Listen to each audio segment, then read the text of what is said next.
שלום לכולם, כל עם ישראל, כל מי ששומע את ההקלטה הזאת. אני רוצה להביא מסר מאוד חשוב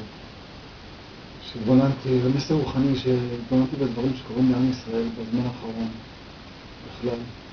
המסר הוא מאוד חד משמעי שהתבוננתי לשתף אתכם, כל מי ששומע. בוא נתחיל ככה, באסונות שבשלוש שנים האחרונות קרו אסונות תהיים במיוחד, פיגועים בכל מיני מצבים שמעורבים בהם דתיים, בין 85 עד 90% נהרגו דתיים. והמסר הוא שנשתף לכם בכמה מקרים והמסר עצמו. במרכז הרב נרצחו 8 אנשים לפני כשנתיים פלוס.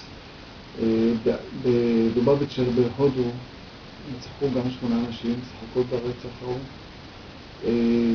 בעזה במבצע האחרון נהרגו 8 דתיים ו2-3 חילונים. השמונה חוזר על עצמו המון פעמים, גם לאחרונה נפצעו 8 על ידי הדקירה, שאותו בחור שדקר מחבל, נפצעו 8 אנשים. בפיגוע בסיני נהרגו 8 אנשים, ועוד רשימה ארוכה של 8.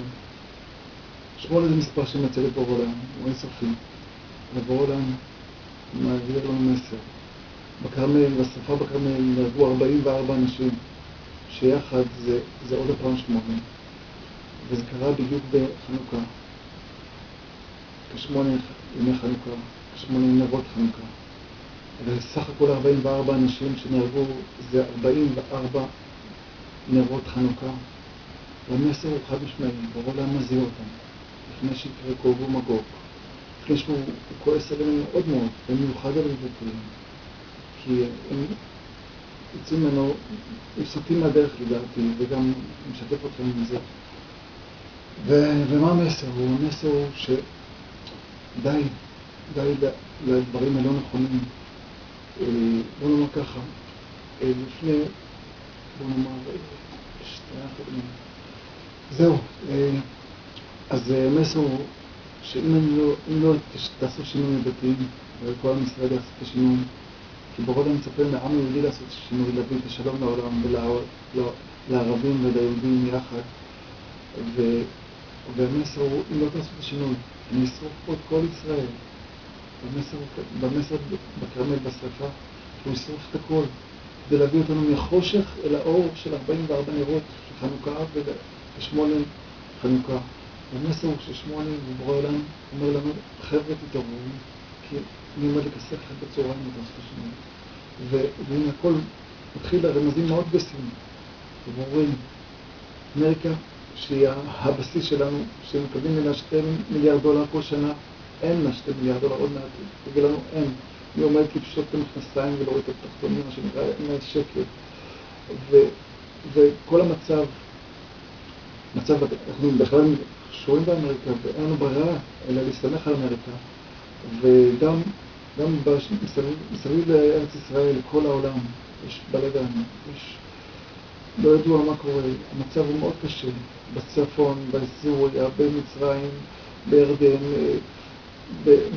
בלבנון, והכל רועד לנו. ועוד 2 יש פצצה אטומית לאיראנים, ואי אפשר למנוע את זה. והמסר הוא מאוד גדול. וכתוב, ואומרים לנביאים שמהצפון תיפתח רעה. והנה המצב ממש גם רומז לנו. סוריה, ממש הנשיא שלה עומד, עומדים לתלות אותו. והמצב הוא כמו בלתי הפיך, הוא יכול פתאום מחר לפתור מלחמה כדי לאחד את כל העולם הערבי עלינו. וזה באמת מסר מאוד חד משמעי שאנחנו צריכים לעשות את השינוי. מהו השינוי? השינוי הוא רק לאהוב. להתחיל לאהוב את כולם, ולא לכעוס, ודי לשנאה בין יהודים לערבים. אני אגיד משהו לפני כן. ביד שלנו נמצאת כל התורה שלנו. מה זאת אומרת? אצבע קטנה, מצד שמאל זה אחד שלא מאמין באלוהים בכלל, שמאל זה ימין מדי. ימינה מדי זה חרדי, שעושה יותר מדי דברים. אומרים לנו לקחת אקמול אחד, לא צריך לקחת 10 אקמולים. גם זה לא טוב, לעשות יותר מדי זה לא טוב. נוריד את שני המצבים הקיצוניים האלה. יש לנו עוד שין, שלום, שלמות, שלווה, שם השם. שמעון הצדיק, רבי שמעון בר יוחאי, שמואל הנביא, שלמה, שאול, שרה אימנו, שבת, במזוזה מופיע השם, בתפילין מופיע השם. אחד משלושת האותיות שמעלי יש כתר בתורה, שם. שם השם, שכחתי להגיד, בורא עולם, שדי, ושמו של הבורא עולם, שם השם, בשם. מה המיוחד בשם? שלושה מצבים בעולם. שמאל, ימין ואמצע. הדרך הנכונה היא האמצע. מה זה אומר האמצע? לגנוב חצי קופה, לשקר חצי שקר, לא ולא. בנושא של מידות אין דבר כזה אמצע. יש או שחור או לבן. האמצע שמדובר עליו הוא מדובר על אמצע, זה מה שנקרא משהו אחר, גם בשני אספקטים יש את הקו האמצע. הרמב"ם קורא לזה שביל הזהב. ומה זה אומר? לא להיות קיצוני, קודם כל בכל דבר, להיות באמצע. עכשיו, הדבר השני, האספקט השני, זה קודם כל, אם ברור למה הגדול היה עומד מול כל אחד מאיתנו, הוא האין סוף, הוא אומר, אני ואתם אותו דבר. מה זאת אומרת? הוא צנוע, הוא ענב, הוא לא גאוותן, הוא מושלם בכל המידות. ואם הוא עומד מולנו ואומר, אני ואתם אותו דבר, מי אנחנו שאנחנו הקטנים, העם היהודי העקשן, שהוא חושב שהוא מיוחד, אנחנו צריכים להגיד, אנחנו קטנים, כי כולנו מיוחדים, לכל אדם יש נשמה. אני הייתי דתי לשעבר, והיינו מגדי את עצמי מסורתי, ואני שמעתי דברים מאוד צומים, שאומרים לגוי אין נשמה, יש לו נפש באמת, מה זה? רק לנו יש נשמה, אנחנו מיוחדים, לא ולא. כל בני האדם מיוחדים. אין הבדל בין יהודי, נוצרי ומוסלמי. יש הבדל בכיתה. כולנו נגיע לי"ב. וי"ב זה העבודה שלנו, לשנות את המידות שלנו, להגיע לדמותו של בורא עולם. זה העבודה של כולם אותו דבר. וקו האמצע שאנחנו מדברים עליו זה ואהבת לרעך כמוך. כולנו יחידה אחת עם בורא עולם. והתיקון שכולנו הוא שווה, ואין הבדל בדרך. אז נחזור לנשמה. אומרים, בראתי את האדם בצלמי ודמותי, כתוב בתורה, כתוב לכל אדם, לא כתוב שמה, לגוי הוא עכבר, הוא פרה, לא ולא. זה הכעס של בורא עולם, הוא מכסף לנו בצורה כזאת קשה, שאנחנו לא נבין את זה. כי השואה זה כלום מה שיהיה בגוג ומגוג, שהוא מזהיר אותנו ואומר, חבר'ה, יש לכם אופציה לשנות את זה. ואני קיבלתי את זה במסר, ואני סיפרתי את זה לאיזה חבר שיש לו חנות, דיו, והוא קיצוני, ימינה, סיפרתי לו את הסיפור, וגם לאחר מכן, גם היה נכנס דתי שם, סיפרתי להם שני סיפור, סיפרתי להם כל סיפור כמה שמונים, לאורך כל השנים נהרגו 8 ו8, והמסר של 8 זה מספר שהוא מייצג את בורא עולם, שהוא אינסופי, 8. ואז אמרתי לו, בורא עולם כועס עלינו, סיפרתי להם את הסיפור עם הכרמל, סגרתי את הסיפור עם הכרמל 8, בגלל ש8, 44 אנשים נהרגו, זה יחד 8, ככה סיפרתי להם, נהרגו 44 זה 8, יש עוד פעם בורא עולם מזהיר אותנו ואומר, אני בורא עולם 8 אין סוף, אומר לכם, תשנו את הפגישה שלכם. וגר זאב וגם כבש צריך להיות ביחד בהרמוניה, וזה קו השני של האמצע, שכולנו פשרה, בפשרה בהרמוניה, באהבה. ומה זה אומר? איך אינה בחשה, גם דבר רוחני. צד שמאל נגיד שזה ערבים, מינוס. ימין המידי זה פלוס, זה היהודים. הגוף סימטרי. וזה כדי להראות לנו הצד של הערבים, בצד של היהודים. אותו דרך. כולם צריכים להתחבר באמצע, בעמוד השדרה, בפשרה, באהבה. ומי צריך להביא את השלום? לא הערבים, אנחנו, בפשרה. כי רק בפשרה אפשר להגיע לשלום. אם לך הערבי יהיה למטה והיהודי יהיה למעלה, בחיים לא יהיה שלום, בחיים. ואם היהודי אומר שהם יהיו עבדים שלנו, כל הגויים, זה דבר מאוד צורם לבורא עולם. בורא עולם נמצא בכל דבר, בדומם, בחי, בצומח, בכל דבר. יש לנו אפילו הוכחה מדעית לזה, ככה התבוננתי, נשתף אתכם. כתוב בתורה שנמצא בכל דבר, בדומם, בחי, בצומח. יש מוצר אחד במדע שנקרא אטומים, זה בורא עולם. הוא נמצא בכל דבר. למה קוראים לאלוקים? לשון אלוקים, לשון רבים. כי יש את האל אחד ושולט בכל העולם, אבל הוא נמצא בכל אחד מאיתנו, הוא נמצא בדומם. אלוקים, זה כולנו הוא, והוא רוצה להחזיר את השלם הזה, הפאזל הזה. הדרך היא אותה דרך לכולם, אין הבדל בדרך. כל הנחלים מגיעים לים הגדול. היהודים חושבים שאנחנו מיוחדים, לא, לא ולא. אנחנו צריכים לעשות את השינוי. והדרך היא את הדרך מכמה סיבות. אני מבוננתי ונשתף אתכם. מצד אחד אנחנו מתקנים את האדם הראשון, זה אומר שכולנו, כל העולם מתקן את האדם הראשון, אז אותו תיקון יש לכולם. דבר שני, גם התורה ניתנה לכל העולם. איך אני מתבונן בזה והתבוננתי ושתף אתכם, והיה נס גלוי בדבר הזה שהתבוננתי. לפני 2000 שנה, אני אספר לכם נגיד בדיחה של 10 דקות נגיד. אחד אחרי השני יספר את הבדיחה, הבן אדם ה-20 משבש אותה בסוף. אחד אחרי השני, בדיחה של 10 דקות. התורה לא השתבשה בשלושת הדתות בצורה מדהימה. וישו את הנוצרי לסוף העולם שמאלה, את המוסלמים לסוף העולם ימינה, באנטארקטיקה, כולם, אין קשר ביניהם, לא היה אינטרנט לפני 2000 שנה ולפני 1500 שנה שהמוסלמים התחילו בדת שלהם.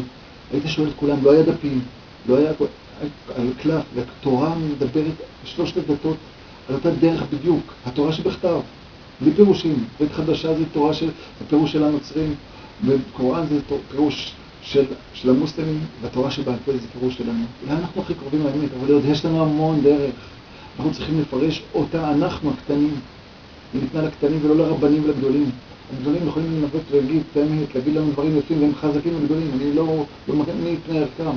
וכולנו צריכים לדעת, צריכים לפרש את הדברים. בכל דבר יש פירוש והבנה. צריך לדעת אותה במדויק.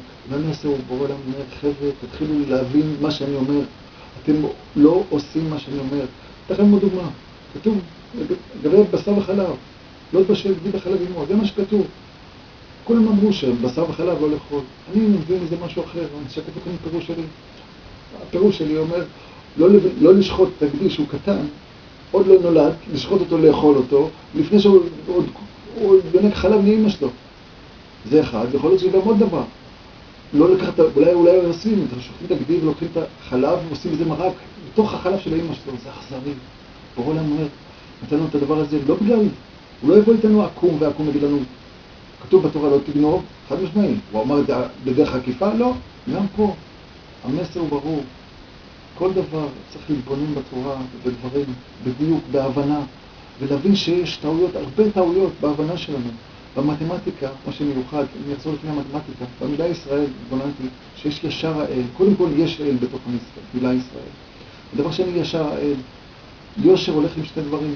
אחד, דיוק, ודבר שני זה פשרה. סליחה, פשרה, בלבלתי.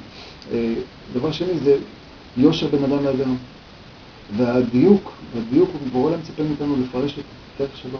1 ועוד 1 זה 2, ולא 3, ולא 4 ולא 5. זה לא יכול להיות שיש שני דברים, אומרים אלה דברי אלוקים ואלה דברי אלוקים, שחור ולבן זה מאלוהים. לא נכון, הכוונה היא לא נכונה.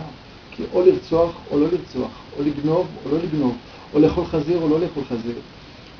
זה לוקח אותנו להצבעות שלנו. כשאומרים אלה דברי אלוקים ואלה דברי אלוקים, זה משהו אחר לגמרי. שזה גם 5 וגם 5.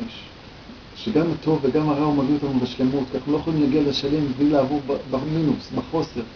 והי, 5 זה בורא עולם, מספר של בורא עולם, יחד זה מביא אותנו לשלמות שזה 10. והמסר הוא, שני מילים, עשו את השינוי, תאהבו, גימטריה של אהבה זה 13. 13 פעמיים זה שם ההוויה של בורא עולם, י' ה' ו' ה'. זה שם ההוויה של בעולם, 26, ששניים אוהבים, לא משנה מה. כלב אוהב את הבעל הבית שלו. אדם אוהב יהודי ערבי, לרגע של שתעבור אליהם שניים. בעולם מתגלה שמו, והוא מצפה מאיתנו לעשות את השינוי. אני מקווה שתבינו את המסר הזה, כי אני הבנתי אותו. אני נמצא בגן עדן, באמת, כי אני עשיתי את הדרך, אני מאמין בה. אני מקווה שכולם יהיו בדרך שלי, כי אני מצפה ומתפלל שכולם יהיה טוב. בעולם רוצה שיהיה לכולם טוב. ואם לא נעשה את הדברים כמו שהוא רוצה, אנחנו נקבל מכות מאוד גדולות. אז שיהיה לכם כל טוב, להתראות.